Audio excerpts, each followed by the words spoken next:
Thanks also to everybody for joining us today. My name is Scott Wolff, and as Isaac mentioned, I do handle 15 states of the central upper Midwest. My contact information is here. As Isaac mentioned, I'm solely devoted to assisting specifiers and architects with their pre-design drawings, plans, and specifications. My contact information is displayed here. So we'll be just a little bit of housekeeping. WR Meadows we'll be celebrating our centennial here in about 3 more years. It's still privately held. We do have 14 facilities in North America. We do market globally, so we do encourage any projects outside of North American continent. By all means, please contact certainly any of the territory representatives. We're happy to work. We do have a large Division 7 and Division 3 complement as evidenced here in the slide here. We do have some supporting information guides on, so those are also available. Let's begin. Pardon me, we've got a lot of stuff to cover here, and today's PowerPoint is on specifying air barriers. So today, the overview will be to understand all specifications begin with CSI's master format. We want to also make sure that correct titles and their reference numbering systems are employed for the quite a growing number of a myriad of different air barrier systems currently available. We'll also want to evaluate material and performance standards, understanding their relevance to basic design specifications. We'll also delve into a little bit of material compositions. Also look at, when it comes to fluid applied air barriers, the current relative 3 different build thicknesses and why it's important to understand those when specifying, and certainly when they're executed out in the field. Also understand that this is probably something that can save owners money, that a number of existing materials as identified by code may already qualify as an air barrier. It really becomes more of a goal to just really connect these materials that act as an air barrier, thus potentially reducing the project cost. So in other words, don't spend money where you don't really need it to spend it. So we'll begin with definitions. What is an air barrier material? Any primary element that provides a continuous barrier to the movement of air. Air barrier accessories, these are just the myriad of components, transitional components of the air barrier that provides continuity, connects all of the dissimilar materials. Also details around projections, i.e. penetrations. MEPs are the big thing. And an air barrier assembly is really a collection of the primary membrane as well as all of those accessory components applied to an opaque wall, including all the joints, the dissimilar material connections, inside, outside corners, to control the movement of air through a wall system. So this PowerPoint was really largely just to reiterate my goal to create this PowerPoint. It's not an A to Z PowerPoint on how to specify air barriers from A to Z. It's really more to address a number of the inconsistencies that I've seen in the industry, and hopefully try to clear up some of the confusion. So that's really one of my goals for writing this program. So again, to begin with, too many titles, no consistency. These are just some of the labels or titles that I've seen in air barriers, for air barrier specification title: air and vapor barriers, air and moisture barriers, air and water barriers, water resistant barriers, weather resistant barriers, AVBs, WRBs, and this last one, and I'm not making this up, fluid applied, vapor permeable, air water resistant barrier materials. It's too much. And again, I want to defer back to CSI's master format is really the first place that we really need to start with when it comes to at least getting a decent title. So just to reference, the one footnote here: water resistant barrier. This is defined in Chapter 2 of the code. under definitions, a material behind an exterior wall covering that is intended to resist liquid water that is penetrated behind the exterior wall covering from further intruding into the exterior wall assembly, quote unquote. And weather barriers, this is also a heading in CSI's master format. We'll discuss here in the next slide, which basically is sort of the heading for all of these subheadings, and the subheadings are really what we typically will use. So I wish I could put a big red circle with a slash going through it, because these are the titles that just drive me bananas, and frankly, I think they're probably more than we're just showing here. But these are just some of the frustrating titles that are, frankly, I don't really believe them to be correct, and we'll see why that is. Even worse, this is something that we occasionally will see: air barrier coatings. Weather barriers. Again, this is from CSI's master format, but I show an extract here from a specification: water resistant barrier materials. Webster's dictionary definition of a coating is a thin layer or covering of something. Just for comedy's sake here. So what air barriers are and what they are not. All air barriers are inherently water resistant. So the term, going back to the previous slide, we don't need to call them weather barriers or moisture barriers or water barriers, because they're inherently water resistant. And they are also obviously air impermeable. So we're showing, for example, on this left graphic, we're showing basically a vapor permeable air barrier. In a vapor permeable air barriers, I commonly use the analogy is something like a Gore-Tex jacket. It's going to stop bulk water. If it rains on us, it keeps us dry. It's going to stop any wind from getting in and touching our skin. But if we perspire and we sweat, we want to allow that water vapor a means of egress to get out of the membrane. So air barriers are not, however, not to be used as waterproofing. They're not to be used below grade.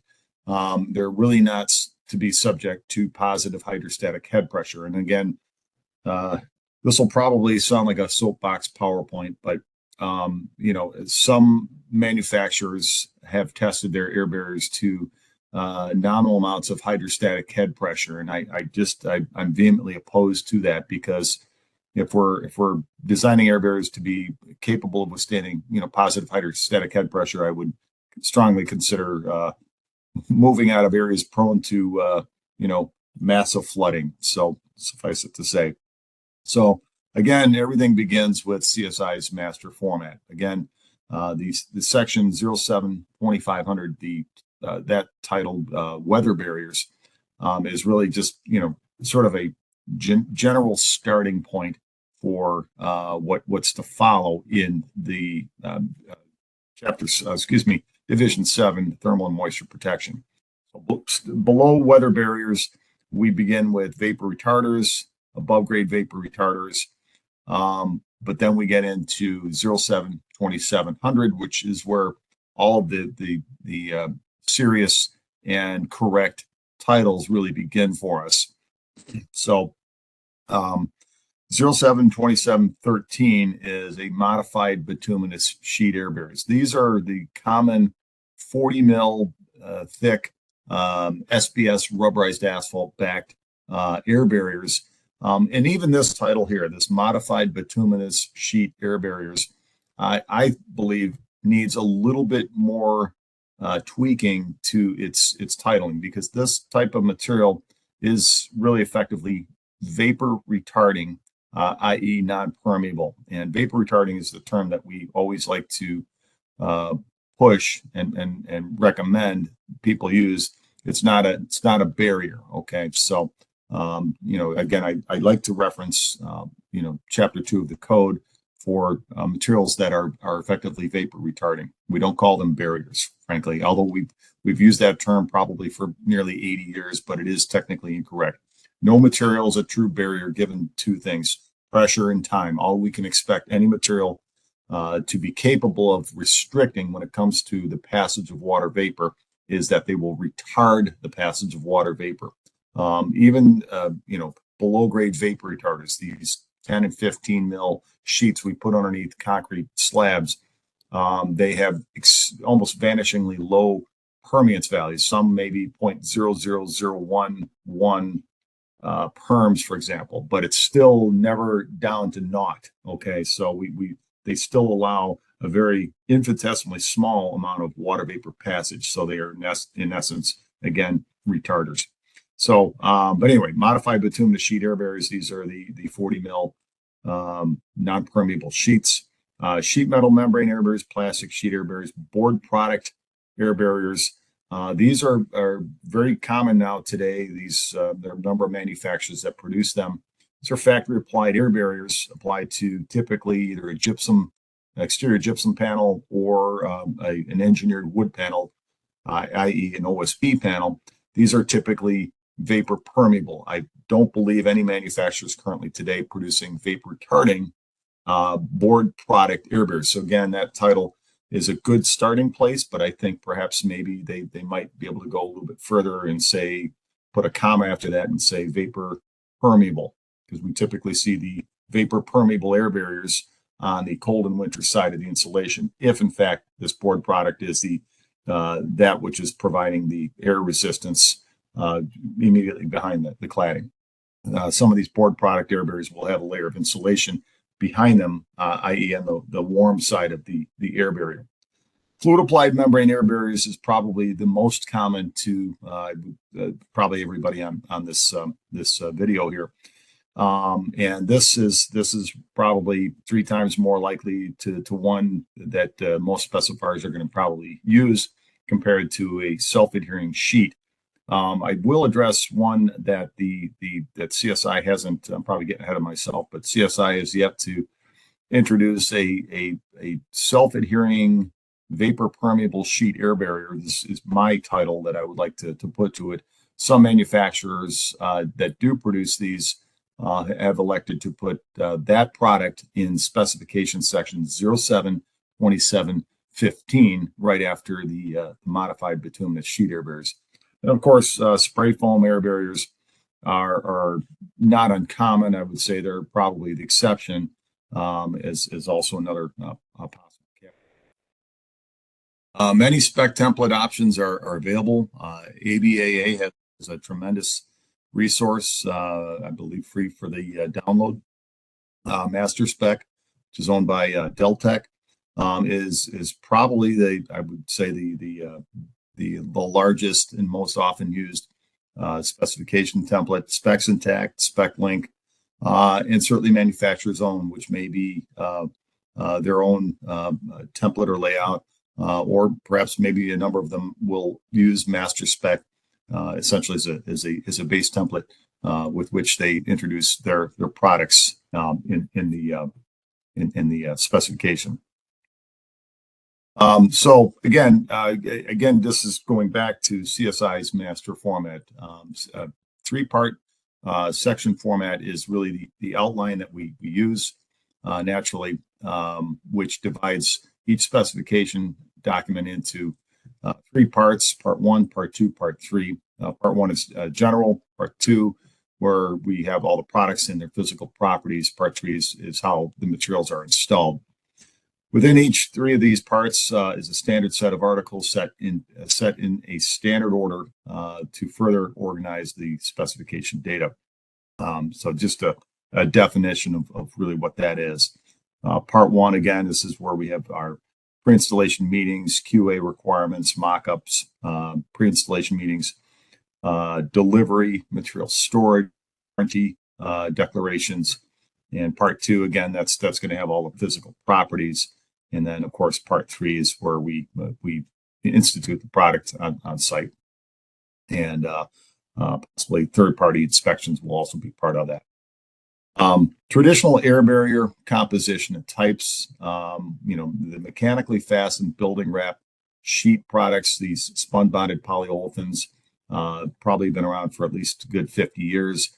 These are, in fact, what I typically see in the 07-2500 weather barriers, because they fit that description. Modified bituminous sheet air barriers, as I mentioned earlier, these are vapor retarding. And we commonly will see these used perhaps maybe when all of the insulation is applied outboard of that material. Board product air barriers, these are very commonly an acrylic, water-based acrylic applied to, again, as I mentioned, gypsum panels or wood sheathings, again, referencing 07, 27, 23. And the fluid applied acrylics still, I believe, are probably the largest category. Of the three different fluid applied types, we have acrylic, STPE, which is an abbreviation that stands for silyl terminated polyether, SILYL terminated polyether. And this is really a chemical hybrid of silicone, polyurethane chemistries with some other polymers, and then straight standalone silicones. But all of these, again, being fluid applied, will fit into the fluid applied membrane air barriers category, and that's the 07, 27, 26. There is also I don't know if I necessarily call them a new category, but self-adhering vapor retarding butyl sheets, which we currently do not have again a master format spec section for. But again, these are some of the challenges that I see within the industry. Specifiers are certainly free and definitely do put them in or create their own specification category. That's going back to this section here. They can probably put it in between the modified bituminous sheet products, or potentially in between one of the numbers of the plastic sheet type air barriers. So, but these are just some of the holes I see in the industry. Of course, as I mentioned earlier, many manufacturers do have these self-adhering vapor permeable sheet air barriers, which again, there's no spec section, but as mentioned, some of us do put them in that section just immediately past the modified bituminous sheet air barriers. So anyway, we've already seen that. So accessory descriptions, these are some of the components that interestingly I've not seen in a number of these. I've not seen in Part 2 products. Although transition membranes, these are commonly used through wall flashings are another common item, but it's the liquid flashing is one item that I've not seen in specifications that I think should probably be considered, because they do solve a lot of problems. I was just reviewing something last night, as a matter of fact, that we would suggest, instead of if we have an exterior wall that is abutting up against a metal pan roof decking at the open ends of the metal pans, and those flutes are actually basically terminating into that exterior wall.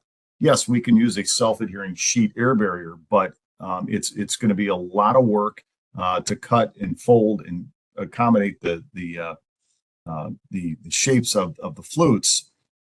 Converse to that, if we were to specify a liquid flashing, which is a simple two-step process, we just gun it out, step one, into the pans and connect to the wall, and then just detail that with a drywall knife as the second step. It's a lot faster. But if liquid flashing is not factoring into product specifications, I would humbly suggest that maybe it is considered. One other flashing that's not listed here is a self-adhering aluminum sheet flashing, which has a number of great benefits. These are also typically a 40 to 45 mil, depending on the manufacturer, rubberized asphalt flashing, which instead of having a high density polyethylene carrier film, will have an aluminum facer. That's a very, very thin aluminum facer. But the benefit of that facer is it further reduces the permeability of that membrane, which is already very, very low. But more importantly, that aluminum facer provides almost a uniform or ubiquitous compatibility to silicone and polyurethane sealants. Not that we don't have any real problem with silicone and polyurethane adhering to a high density polyethylene, or HDPE, but the aluminum is compatible with virtually any type of sealant. So it really widens the ability, the adhesive bond, and the widens the number of sealants that can be applied to this aluminum faced flashing. Termination sealants, these should ideally be provided by the same manufacturer of the air barrier, and these are just really used to seal any damaged edge, compromised areas of the self-adhering membrane. Also, when we perform the ABAA ASTM D4541 pole adhesion tests, we also use that to repair the puck that's removed. Primers, adhesives, these are used largely as substrate preparation for all self-adhering sheet membranes. And again, just to also perform any patches or repairs.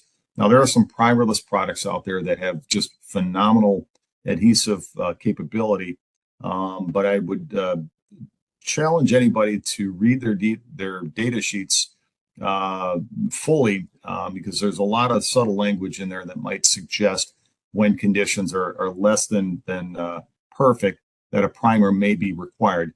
Certainly, as membranes are applied in colder weather, their adhesive will actually reduce a little bit, and thus we need to raise the tack or the tackiness of the substrate, and also bond with any loose residual dust that might act as a bond break to a substrate. So primers, adhesives are largely definitely a requisite accessory.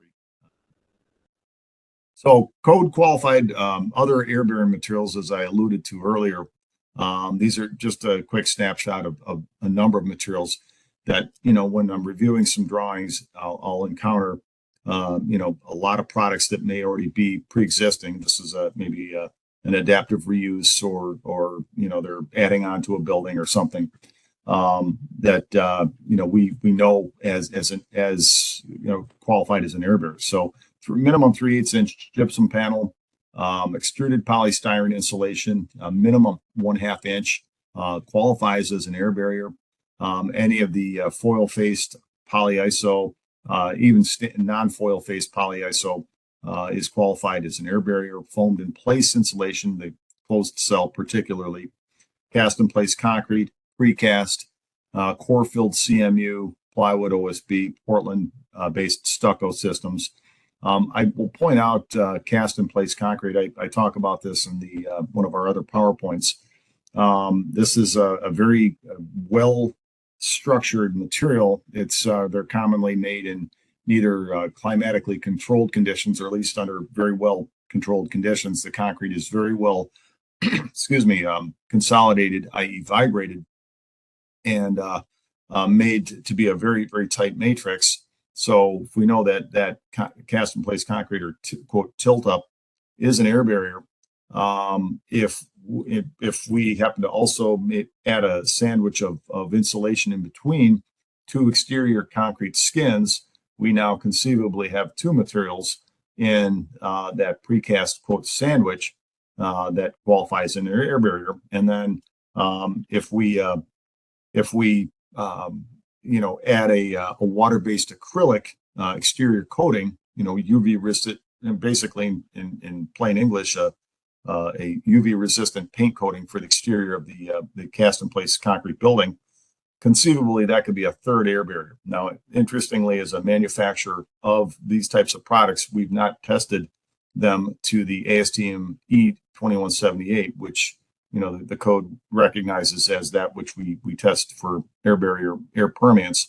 So conceivably there'd be three materials within a precast that qualify as an air barrier. The only thing I would suggest in a cast in place concrete would be perhaps maybe to use a liquid flashing for the panel to panel joints, the wall to foundation, wall to roof connections, and certainly maybe some of the self-adhering flashings for the rough openings, and certainly save money. Now, some owners may elect to really still push for an air barrier, and there's certainly no objection to that. But I just think it would be money better spent elsewhere on a project rather than use it on a precast building.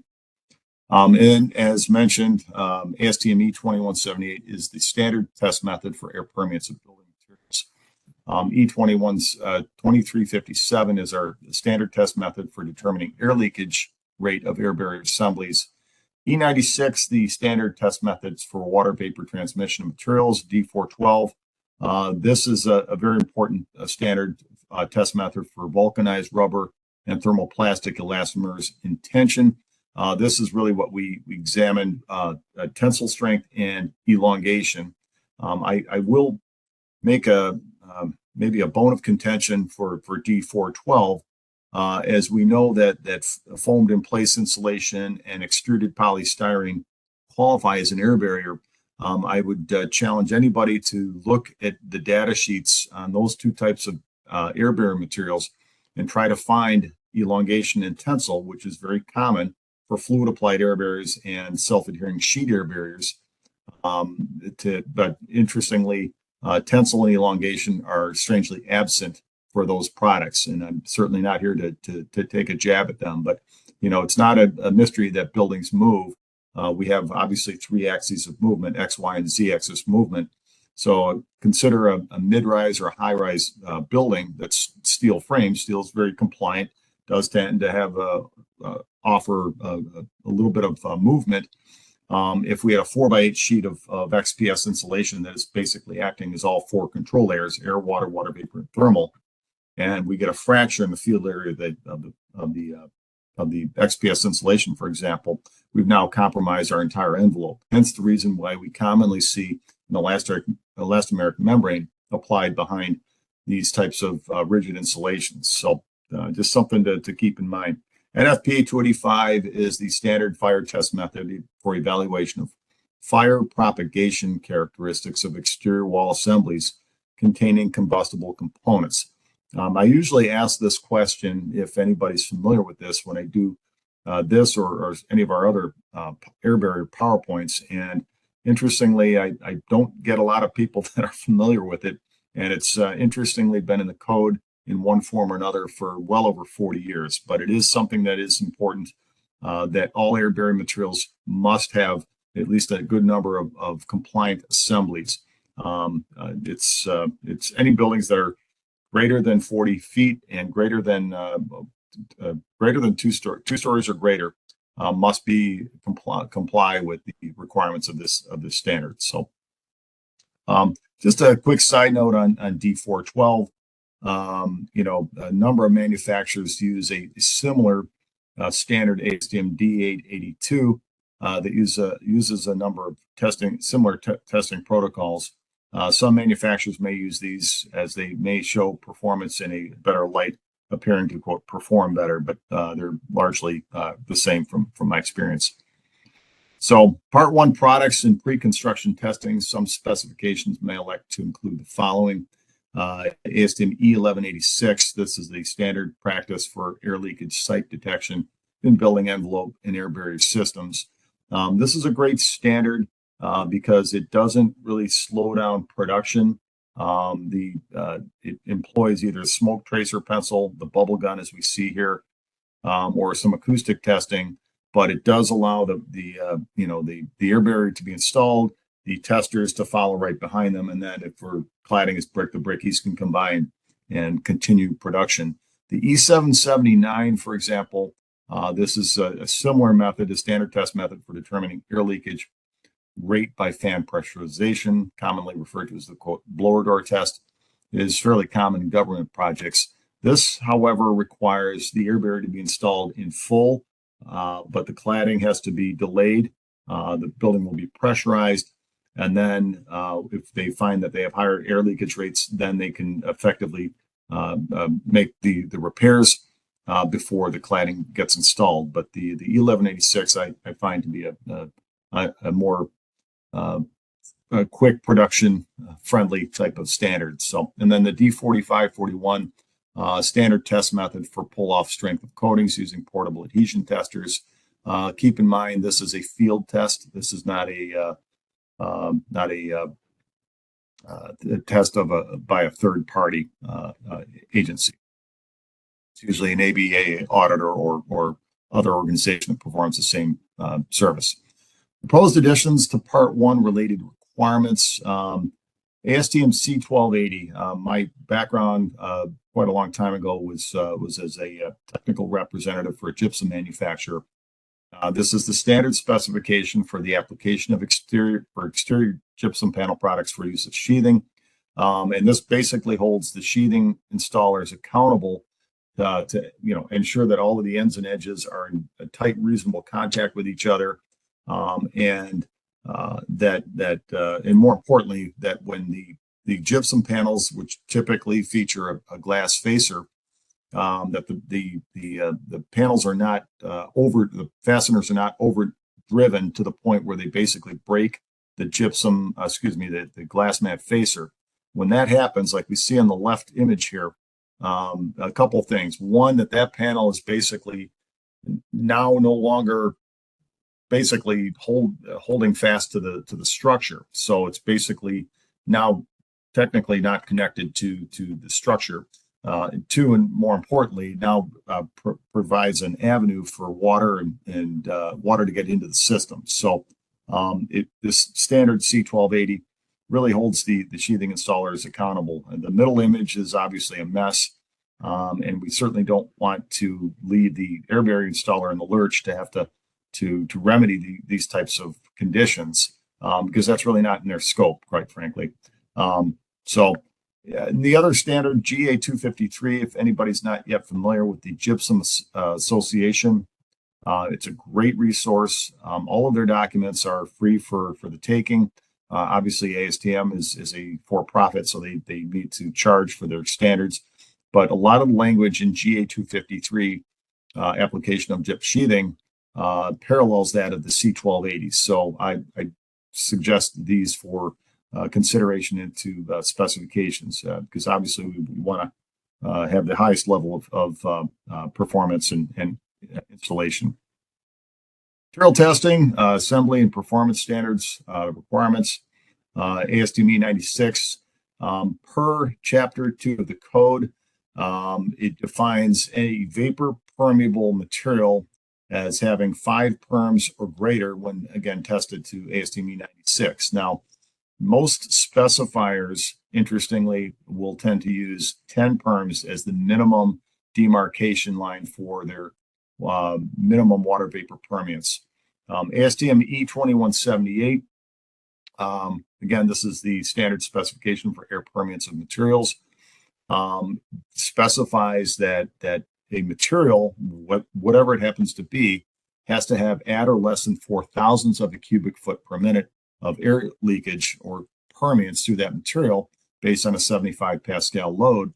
And E2357, similarly, based on the same 75 Pascal load for the assembly. It's an 8 foot by 8 foot wall assembly. Is not allowed to let greater than 4/100ths of a cubic foot per minute of air leakage through that assembly. I'm bringing this up because I'm getting ahead of myself here, but when it comes to basis of design, if a lot of us manufacturers have products that, as far as ASTM E2178, for example, we might come in at 0.002 or 0.001 CFM. And if they made my product the basis of design at 0.001 CFM and manufacturers XYZ and PDQ, their products only list 0.004 CFM, a reviewer might see that and say, well, I'm going to reject the other products at 0.004 CFM because our basis says 0.001 CFM. The problem with that is that it basically excludes a lot of perfectly qualified manufacturers. Now, that said, I've noticed in the last probably 10 years, a number of manufacturers have stopped posting what they actually measure out at, their air barriers measure out at, and basically have defaulted to the demarcation line, I guess I'll call it, 0.004 CFM on their technical data sheets, when in fact, in reality, they might measure out quite much lower than that. But I find that to be very admirable of manufacturers to at least acknowledge the fact that they're just putting 0.004 CFM, and the same for the E2357. I've seen a lot of manufacturers E2357 data well below zero point zero 0.04 CFM. And again, I've seen them probably 0.001, possibly even lower than that if they're maybe a solvent-based or maybe a non-permeable modified bituminous sheet good, for example. So anyway, so for E96, the code definition, again, as I mentioned, for a vapor permeable air barrier is at or greater than 5 perms. And again, most specifiers tend to default to 10 perms. I've seen some very astute specifiers when specifying vapor permeable air barriers will use 5 perms. But again, I'd say vast majority tend to use 10 perms and up as that which they'll define as a vapor permeable air barrier. Now, again, per the code defines permeance of materials into 3 classifications: Class 1, Class 2, and Class 3. Class 1 is the most restrictive, and it defines a water vapor permeance less than 1/10 of 1 perm. A Class 2 vapor retarder is above 1/10 of 1 perm, 0.1, but less than 1.0 perms. We have to sort of jump to Chapter 14, exterior walls, to really get the position that Class 1 and Class 2 are, for all intents, I'm paraphrasing here, but Class 1 and Class 2 vapor retarders are, for all intents, what all of us have been referring to as a, quote, vapor barrier. And again, when specifying a vapor retarding, i.e. a non-permeable air barrier, most specifiers will default to the lowest permeance, the Class 1 vapor retarder, of 0.1 or less perms. But in reality, we still use a Class 2 vapor retarder, i.e. 1.0 perms or less, and still be considered vapor retarding. And I have, again, seen some very few specifiers, some real eagle-eyed specifiers that would use 1.0 perms as the maximum allowable vapor permeance when specifying vapor retarding. So just kind of interesting thing to see, but something to be aware of. So fire resistance, these are some other standards. ASTM E84 simply is a visual evaluation of the flame spread and smoke development of a material, i.e. an air barrier material that's used. Some manufacturers refer to their products as Class A in lieu of posting the referenced flame spread and smoke development values. To be a Class A material, again, the maximum flame spread is 25 or less, and the maximum smoke development is at or less than 450. These are just numeric values. Some air barrier manufacturers elect to say our flame spread is 18, our smoke development is 380. Others will just simply say Class A. So just be aware that if a manufacturer doesn't list a specific flame spread or smoke development value, and they just cite Class A, they meet that standard. Anything higher than these 25 and 450 is generally not going to be used as an air barrier typically. And NFPA 285, only the primary air barrier needs to be compliant per the code. The flashings and transition membranes are exempt. This is language that is in the code. This is something that we experience once or twice a year, where somebody will say, well, your window flashing needs to be compliant with NFPA 285, when in fact it does not. So keep that in mind as well. And certainly the air barrier manufacturer must have at least a reference guide of their compliant assemblies. Most manufacturers do have this if asked for. Some of them might even have it on their websites as well. So,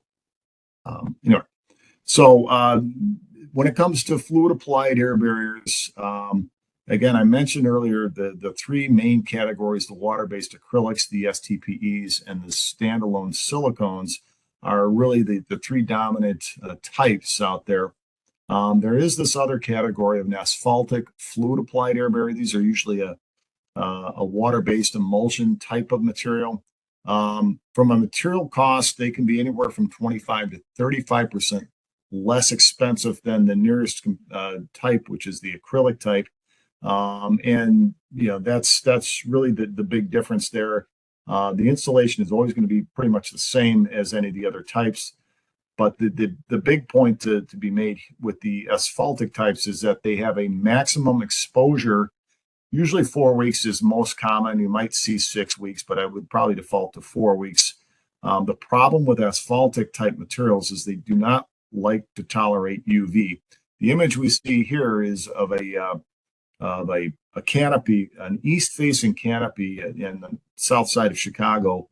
I was asked to go out and do an observation on, and this canopy was extending out away from this CMU wall, probably about 15 or 20 feet away from the building.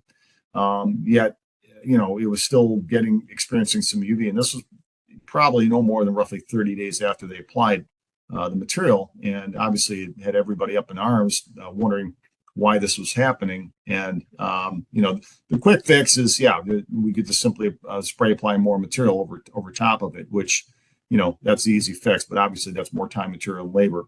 The other aspect when it comes to asphaltic fluid applied air barriers is that they're very, very restricted when it comes to NFPA 285. If our wall framing happens to be steel and sheathing, we typically see fire retardant plywood as a requirement. Commonly, we'll have to use mineral wool instead of the XPS type of insulation. Assemblies will vary, but there's a markedly reduced number of different wall assemblies that we can pull from when it comes to this. So we're really restricting our options when it comes to this type of material. It's all about saving money. I get that, but if we know we're going to cover the building up and we're less than 40 feet and it's a single story building, and they're going to put the cladding on a couple of weeks after they get this material on, fine. This is great. It's a great way to cut on the budget, but just do keep these points in mind when considering that material. Self-adhering sheets, I think I touched on this a little bit earlier. Most all primerless sheets contain carefully worded literature regarding their primerless capability. Does not require primer on most construction services. Now that's pretty slippery language. So hence the reason that I think primer should always factor into the specifications for these contingencies. So, and again, primers are important to bind with residual dust, elevate the tack of substrates, and definitely a need for colder weather applications. Substrates may be exposed to the elements, rain, dust, construction debris, etc. For prolonged periods, and obviously this is why we have primers. Again, in the accessories, include everything. It's really, really important. Again, we're starting to see more butyl air barriers by either a detail flashing or a standalone air barrier. And self-adhering aluminum face flashings, as I mentioned earlier. I didn't have that listed earlier, but this is a great flashing like we see in the lower right image here. I personally like to suggest using the aluminum face flashings for window openings because one is it has the lowest permeance of all the flashings available, and two, it has the highest degree of adhesive bond and compatibility. We know all sealants will adhere to an aluminum surface even better than an HDPE. And of course, certainly the butyl versions, they have their merit too, because they're non-asphalt containing. Now, the one of the key points I like to make is we never want to see silicone on the substrate before applying any SBS rubberized asphalt material. These common SBS rubberized asphalt backed transition membranes and flashings are chemically incompatible with PVC, TPO, silicone, and polyurethanes. So these are some other points to be made. Liquid flashings, check with manufacturers. Generally speaking, I've seen a lot of the big silicone manufacturers perform testing of their silicone to STPE liquid flashings, and found probably they had some of the best bond strength.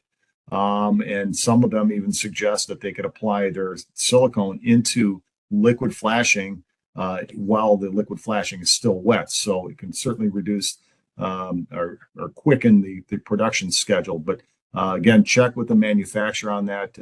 Not everything is as it seems, but this document that I read showed about roughly 20 or 30 different liquid flashing manufacturers were tested along with these other self-adhering sheet flashings that we discussed here. So termination sealants, again, these are very commonly an STP type chemistry, moisture cure. Some are polymeric. These polymeric ones are sort of an asphaltic with a solvent component. And these might also offer perhaps maybe better workability in colder, cooler weather. And then primers are divided into either solvent-based or water-based. Keep in mind also another factoid is that for lead projects that are education and healthcare, only the water-based primers must be used from recent experience at a adult education facility. Specifying fluid applied membranes by thickness. AIA's master spec fluid applied membrane air barrier specification 072726 allows the specifier to choose 3 build thicknesses. The high build is, the thick film, that which is specified at or greater than 35 mils dry film thickness. The medium build is between 17 and 30 mils dry film, and the low build is between 6 and 17 mils dry film thickness. Why I bring this up is that when we consider a porous substrate like CMU, like we're seeing under magnification here, the substrate has a lot of porosity, and the substrate wants to pull the moisture out of the membrane. And the thinner membrane is laid down, the more challenging it becomes to maintain or ensure that we have a uniform and unbroken film at the surface. One manufacturer, and I'll paraphrase, not going to name the manufacturer, but they recommend on CMU, for example, they say spray apply the material and then back roll the membrane and then allow it to dry. Well, spray applying is one step, and then back rolling is a second step, and then they say to allow the material to dry. And then the next sentence reads something to the effect of, to ensure a uniform and pinhole-free coating, apply another application of 10 mils wet. First application goes down to 10 mils, the second at another 10 if they want to ensure a uniform and pinhole-free coating. Well, spray applying, step 1 is one step, back rolling is the second step. We have to allow the membrane to dry. That particular product, I believe, is an acrylic. How long does an acrylic take to dry? Well, it depends. Temperature and humidity conditions are always the big drivers. And as we get into shorter days and cooler days, we have higher humidities. Drying might, day like today, if it's 65 degrees and, 40% RH, it'll dry probably within, an hour or two. But this is a delay in production. If we get into cooler weather, drying could take many hours. I was privy to a project years ago at a library project. Of course, it was being installed in December. It was a warm December, but the material was still kind of tacky and gooey after about almost 3 days. So, just keep that in mind. For my experience, from my understanding, the low build materials pretty much unanimously tend to be a plural type of material, with most manufacturers suggesting to apply plural applications. So if I see a project where the sheathing logo is being visible through the now installed air barrier, that might lead me to think that the membrane may have been applied in just one lift rather than 2 lifts. Now, the higher build we go, there's more body, there's more material, we can lay it down and move on, generally speaking. My money is always on for healthcare, hospitals, museums, libraries, data centers, is to probably go with a high build or higher build, thick type of material. So this is why I think it's important. Now, all of these materials meet the industry requirements, the elongation of tensile, the NFP 285, air barrier assembly, air barrier material standards. But that's really where the differences, the execution is where the differences change. So keep that in mind. Um, and also I like to suggest specifying by composition. A lot of these acrylics are available both in low, medium, and high build. The STPEs tend to be in the medium build category, and the silicones tend to be probably in the low build category. The problem I see with specifying, going back to this slide here, if we specified high build, medium, and low build in the same specification, the contractor says, well, I get 6 times more coverage rate per gallon of material for a low build. Why would I even bid that high build? Well, we have to consider, again, the plural nature of that's very common to these low builds. And then when we consider, the acrylics are going to be generally the least expensive. The STPEs and the silicones sort of in order from least to most expensive. The silicones tend to be more costly from a material standpoint. Execution, of course, is going to be virtually the same. They still have the same joint treatment requirements, penetration, detailing, all of that. But from a material cost standpoint, the STPEs and silicones tend to be a little bit more expensive. Now, one thing that, and I love STPEs, I think they're phenomenal material. One thing that these manufacturers, interestingly, do not discuss is that the hygiene or the equipment maintenance of spray rigs for STPEs and silicones has to be really, really attended to. Acrylics can generally be cleaned with warm water and soap. The STPEs and silicones have to be cleaned with, I think it's xylene or other solvent-based materials, and they have to run the material through the hoses, the tips, and the guns several, 2-3 times just to get all of that residual material out. I've been told that any residual leftover material from a previous job, if that's left in the guns or the tips or the hoses, that can act as a catalyzer and set the material off and result in some clogged hoses. And you could spend hundreds, if not thousands, on replacement hoses and guns and replacement tips. So all of that stuff obviously gets rolled into the installed cost per square foot. So I just food for thought. That's why I like to suggest specifying by material composition as well as specifying by build thickness. I know it's a big ask, but I think it's important when it comes to making things easier. Obviously, air barriers come in only 2 flavors. They are either vapor permeable or vapor retarding. And obviously, we have them in sheet types. And then, of course, these other, the non-permeable sheets, the SBS, rubberized asphalt, or butyl.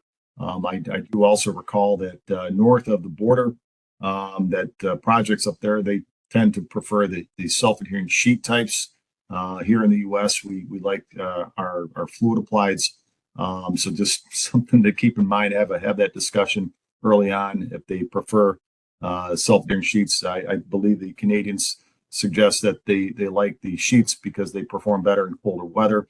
And I would argue that because I think a lot of the fluid applied air barriers definitely have cold weather capabilities. So anyway, I'm probably running out of time. I think this was probably fodder for the tilt up construction here. If a project has a lot of material in it, mass walls perfectly qualified as acting as an air barrier. This image on the left was of I think a assisted living adapted reuse project in Crestwood, Illinois. The project team decided to not use an air barrier. They just reflashed the rough openings. Mass walls have lasted for 150 years for a reason. So the only thing that we suggested on that project was to pre-fill any existing cracks in the masonry wall with a non-sag polyurethane, reflash the openings. They were replacing windows is what they did. And they certainly saved some money on that. So difficult conditions. We're asked not uncommonly to be asked, what kind of air barrier should I use for this type of substrate? I probably wouldn't use a fluid applied or a self-adhering sheet. The only thing I might in italics consider is a closed cell spray foam. Even that could be possibly challenging. So check with the manufacturers. But there's a lot of work left to do. We as manufacturer and certainly the code and CSI need to really put our heads together and tighten up the language. My recommended wish list items for modified bituminous sheet air barriers to somehow incorporate vapor retarding.